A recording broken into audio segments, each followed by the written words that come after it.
Dozens of activists protesting fossil fuel projects were arrested Thursday in Washington, D.C., after they staged a sit-in at the Interior Department, a move that led to multiple injuries and at least one law enforcement officer being transported to a hospital. Demanding that President Biden declare climate change an emergency, People vs. Fossil Fuels, the group responsible for the protest, organized a week-long series of demonstrations against the president as he approves different fossil fuel projects. Following the protest, Interior Department spokeswoman Melissa Schwartz released a statement through a series of tweets.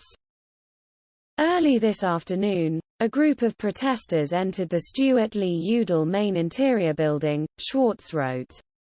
Federal Protective Service personnel responded to the area to mitigate the situation. Multiple injuries were sustained by security personnel, and one officer has been transported to a nearby hospital.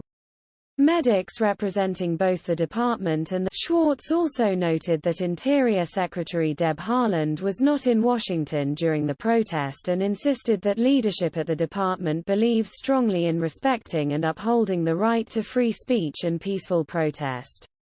According to video footage from the Washington Post's Ellie Silverman, activists could be seen climbing up doors and pushing officers back as they tried to force their way into the Interior Department. Andy Ngo, a conservative journalist who often covers events related to Antifa, shared one of Silverman's videos. He described the scene at the federal building as reminiscent of January 6, noting that officers were forced to draw their stun guns as extreme environmentalist protesters attempted to make their way inside. Event organizers alleged that police tasered and hit multiple people with batons and 55 people were arrested and taken away to D.C. Metro police stations. Police acted aggressively with the water protectors and indigenous leaders, tasing at least 2 people and hitting others with batons, the group claimed.